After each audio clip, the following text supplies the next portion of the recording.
السلام علیکم جی، سب کیسے ہیں؟ ٹھیک ٹھاک ہے. کل ایک انسیڈنٹ ہوا فرانس میں باجوہ صاحب کے ساتھ، ایکس آرمی چیف. میرے خیال میں کنڈیمیبل، بہت زیادہ. آئی کنڈیم اٹ. کیونکہ میرے خیال میں ہم سب میں اتنی ڈیسنسی ہونی چاہیے کہ ہم کسی کی پرائیویسی کو اس طرح بریچ نہ کریں. آپ کا اختلاف ہے کسی سے، آپ میرٹ پہ اس کو کرٹیسائز کریں، اس کو اپوز کریں، لیکن اس طرح کسی کو گالیاں دینا پبلک پلیس پہ، اس کی بیوی کے سامنے، اس کے گھر کی عورت کے سامنے، میرے خیال میں بہت ہی میں نے جب دیکھا I couldn't stand it. Like بہت برا لگا، بہت دکھ ہوا. آپ کے اختلاف ہو سکتے ہیں، باجوہ صاحب نے غلط کام کیے ہوں گے، لیکن آپ میرٹ پہ ان کو کرٹیسائز کریں، آپ فیکٹس پہ بات کریں، آپ لاجک کے ساتھ بات کریں، لیکن آپ اس طرح گالیاں مت دیں پلیز. بہت برا لگتا ہے. اور جب آپ یہ سب کچھ کر رہے ہوتے ہیں تو آپ بیسیکلی اپنے آپ کا ایک بہت ہی گندا برا امیج پورٹرے کر رہے ہوتے ہیں. جس کو آپ نے گالیاں دی ہیں اس کو کوئی فرق نہیں پڑ رہا. شاید میڈیا بیشنگ ہو رہی ہے سب کچھ، لیکن جس کو گالیاں پڑی ہیں اس سے زیادہ میرے خیال میں جس نے گالیاں دی ہیں اس نے اپنی پرورش، اپنی تربیت دکھائی ہے اس کے اندر. یہ تو ایک بات ہو گئی. ہم اس سے آگے چلتے ہیں. کبھی آپ سوچتے ہیں کہ آپ کے ملک میں ایک ایسا نظام کیوں نہیں ہے جہاں پر وی آئی پی لوگ، پاورفل لوگ اس طرح پبلک میں کسی تھڑے کے اوپر بیٹھ کے گپ شپ لگائیں، اور پھر جب ان کو کوئی فالو کرے تو وہ اسی طرح عوام کی بھیڑ میں گم ہو جائیں، لائک ایوری ادر نارمل گائے. کیا آپ کر سکتے ہیں؟ کیا آپ کے ملک میں کبھی ہوا ہے؟ کبھی آپ نے دیکھا ایسا ہوتا ہوا؟ نہیں، ایسا نہیں ہوتا. پاکستان میں وی آئی پی کلچر. آپ کو کبھی بھی آپ کے حکمران، آپ کے بڑے بڑے جو طاقتور لوگ ہیں، وہ اس طرح پبلک میں بیٹھے ہوئے، گھومتے ہوئے، لوگوں سے ملتے ہوئے نظر نہیں آئیں گے. کیونکہ ہماری سوسائٹی از کلاس بیسڈ. امیر غریب کا بہت فرق ہے. وی آئی پی اور کامن لے مین میں بہت فرق ہے in terms of every thing. آپ کو پتہ ہے، میں آپ کو، اور اس کے پیچھے بڑی عجیب عجیب لاجکس دی جاتی ہیں. جی امن نہیں ہے. عام بندہ، پاورفل بندہ، وی آئی پی بندہ جس کے پاس اتھارٹی ہے، ڈیسیجنس جس نے لینے ہیں، وہ پبلک میں نہیں جا سکتا کیونکہ امن و امان کا مسئلہ ہے. یار میرے بھائی، کون سا امن یار؟ کب آئے گا امن؟ 40 سال ہو گئے ہمیں امن کا لیکچر سنتے ہوئے. امن کب آئے گا؟ کون لے کے آئے گا؟ کیا یہ دوسری جنگ عظیم سے بڑے مسائل ہیں ہمارے؟ برطانیہ، فرانس، جرمنی، اٹلی آپس میں لڑے ہیں، روس لڑے ہیں ان کے ساتھ. آج وہاں پہ مکمل امن ہے. ہمارے اس سے بڑے چین میں سول وار آپ اٹھا کے دیکھیں، 28 سال سول وار چلی ہے چین کے اندر. ہمارے کون سے مسائل ہیں جو حل نہیں ہو رہے ہیں؟ یہ کون سا امن ہے جو نہیں آ رہا؟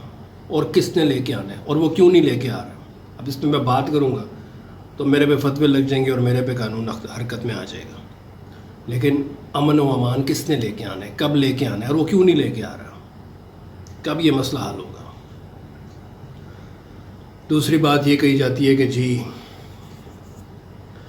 وی آئی پی پروٹوکول سے، میں آپ کو بتاتا ہوں اس کے پیچھے لاجک کیا ہے. طاقت مانگتا ہے ہر انسان. یہ انسان کی فطرت میں طاقت اس کو انسپائر کرتی ہے، فیسنیٹ کرتی ہے. پرویز مشرف صاحب تھے چیف ایگزیکٹو، مارشل لاء تو انہوں نے لگایا، چیف ایگزیکٹو، پھر آرمی چیف تھے اس سے پہلے، پھر صدر پاکستان بنے. سب کچھ کرا کے، سارے مزے انجوائے کر کے، ساری پاورز اتھارٹی انجوائے کر کے اپنی مرضی سے وہ باہر چلے گئے. اس کے بعد ان کو کسی نے مشورہ دیا ہے کہ پرویز مشرف صاحب، آپ کی تو زبردست فالوئنگ ہے یار پاکستان میں، آپ کیا کر رہے ہیں باہر؟ کیا کر رہے ہیں؟ پاکستان آئے یار، یہاں آپ کے فالوورز ہیں، الیکشن لڑیں، سب کچھ. پرویز مشرف کے پاس سب کچھ تھا، لیکن وہ سب کچھ چھوڑ چھاڑ کے کس وجہ سے واپس آیا؟ طاقت کے لیے. اس نے طاقت کا مزہ لیا ہوا تھا، وہ واپس آیا. اور اس نے یہاں آ کر وہ بیٹھا، جب اس نے گراؤنڈ ریالٹیز دیکھی تو اس نے دیکھا کہ یار فیس بک فالوئنگ ایک چیز ہوتی ہے اور الیکشن لڑنا ایک اور چیز ہوتی ہے. اور اس نے اپنی جان نکالی اور بھاگا یہاں سے. اور مشرف صاحب مفرور تھے جب وہ یہاں سے بھاگے، لیکن طاقت کے لیے ان کو یہاں پہ آنا پڑا. اب ہم اپنے ملک میں وہ نظام کیوں نہیں لے کے آتے جو مغرب میں ہے؟ مغرب میں تو یار کلاس لیس سوسائٹی ہے. وہاں پر بڑے بڑے لوگ سڑکوں پہ پھرتے ہیں، عام پبلک میں بیٹھتے ہیں، عام ریسٹورنٹس میں گھومتے ہیں. میں نے خود انگلینڈ میں، یورپ میں بڑے بڑے پاورفل لوگوں کو، برطانیہ کا وزیر اعظم ٹرین میں ٹیوب میں سفر کرتا ہے، ہالینڈ کا وزیر اعظم سائیکل پہ جاتا ہے. یہ کہانیاں نہیں، یہ حقیقت ہے. لیکن ہمارے ملک میں یہ نظام کیوں نہیں آتا؟ کیوں نہیں آتا ہمارے ملک میں یہ نظام؟ کیونکہ اگر یہ نظام آ جائے گا تو یہ پاور جس کا میں نے ذکر کیا، جس کے پیچھے پرویز مشرف صاحب پاکستان آئے تھے اور جس کے لیے سارے لوگ 50 کروڑ لے کے الیکشن لڑتے ہیں اور ہر طرح کی 2 نمبریاں کر کے اوپر پاور میں پہنچتے ہیں، اگر ایکویلٹی اس ملک میں آ جائے، ایک ایکویٹیبل نظام آ جائے، تو پھر ان کے یہ مزے تو ختم ہو جائیں گے نا. انہوں نے تو 50 کروڑ کی انویسٹمنٹ کی ہوئی ہیں، یہ کیوں اس نظام کو تبدیل کریں گے؟ یہ اس نظام کو انجوائے کرنے کے لیے تو یہ پیسہ لگاتے ہیں کہ 13 گاڑیاں ہوں میرے آگے پیچھے، بڑے بڑے محلات میں میں رہوں، کھانے پینے کا کوئی حساب نہ ہو، ہیلی کاپٹر میں میرا ناشتہ آ رہا ہو، چھوٹے چھوٹے کاموں کے لیے ملازموں کی لائنیں لگی ہوئی ہوں میرے آگے. اس نظام کو فیسیلیٹیٹ کرنے کے لیے، پروموٹ کرنے کے لیے یہ پیسہ لگاتے ہیں اور پھر یہ اس حکومت میں آتے ہیں اور پھر یہ عیاشیاں کرتے ہیں.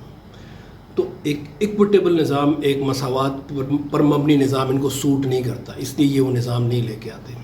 کبھی بہانہ لا اینڈ آرڈر کا بنا دیں گے اور کبھی کہیں گے جی کہ ہم نے انگریز سے نظام لیا، انگریز کے زمانے میں ہوتا تھا. یار انگریز نے تو اپنے آپ کو ایوالو کر دیا، انگریز کی سوسائٹی تو بہت ترقی کر گئی ہے، آپ ادھر کے ادھر ہی کھڑے رہ گئے. انگریز نے وہ نظام اس وقت کے لیے بنایا تھا، آپ اپنے آپ کو بدل لیتے. انگریز نے کوئی قسم تو نہیں لی تھی آپ سے نا کہ آپ نے اگلے 70 سال ہمارے نظام پہ ہی چلنا ہے، اور انگریز نے تو اپنا نظام بدل لیا ہے، آپ کیوں نہیں بدل سکے؟ لا اینڈ آرڈر خراب ہے جی، بھائی لا اینڈ آرڈر آپ ٹھیک کر لیں یار، کس نے منع کیا؟ یار آپ کے پاس اتنی بڑی ورک فورس ہے، اتنی بڑی مشینری ہے، ایڈمنسٹریٹو مشینری ہے، اس کو کون ٹھیک کرے گا لا اینڈ آرڈر کو؟ یار میں نے تو نہیں ٹھیک کرنا، آپ نے ٹھیک کرنا ہے. آپ اقتدار میں آتے ہیں، آپ پاورفل حلقوں میں بیٹھتے ہیں، آپ کے پاس ریسورسز ہیں، آپ کے پاس اتھارٹی ہے، آپ نے بدلنا ہے سب کچھ. میں نے تو نہیں بدلنا، میں نے تو ٹیکس دینا جو کہ میں بھر رہا ہوں. تو جو کل باجوہ صاحب کے ساتھ ہوا ہے وہ آئی اوپنر ہے کئی لوگوں کے لیے کہ یار مغرب کا نظام دیکھو کہ باجوہ صاحب سیڑھیوں پہ بیٹھے ہوئے ہیں، کسی تھڑے پہ بیٹھے ہوئے ہیں، اور وہاں پہ وہ پولیس کی دھمکیاں لگا رہے ہیں اور پولیس پھر بھی نہیں آتی. پاکستان ہوتا تو شاید اس بندے کی اینٹ سے اینٹ بجا دی جاتی. اس بندے نے غلط کیا ہے، میں یہ کہہ رہا ہوں اس بندے نے غلط کیا ہے، لیکن باجوہ صاحب کی ہیلپ لیسنس آپ نے کل چیک کی، وہ اس وجہ سے کہ مغرب کا نظام ہو رہا ہے اور ہمارا نظام ہو رہا ہے، اور ہمارے ہاں وہ نظام نہیں لے کے آیا جاتا کیونکہ جو پاورفل لوگ ہیں وہ اس کرپٹ نظام کے مزے کے لیے ہی، اس کے ہی مزے انجوائے کرنے کے لیے اتنا پیسہ لے کے حکومتوں میں آتے ہیں اور طاقتور پوزیشنوں پہ جا کے بیٹھتے ہیں. نظام کو بدلو. جس نظام کی ساری مشینری خراب ہے اس میں 1 2 10 20 پرزے ڈالنے سے نظام ٹھیک نہیں ہوگا، یہ تو ساری مشینری خراب ہے. اس نظام کو چینج کریں. ایک ایکویٹیبل سوسائٹی، ایک مساوات پر مبنی سوسائٹی نہ ہے جہاں امیر غریب میں فرق نہ ہو، جہاں قانون سب کے لیے ایک ہو. یہی میسج آج کا میرا آپ سب کے لیے. Thank you very much.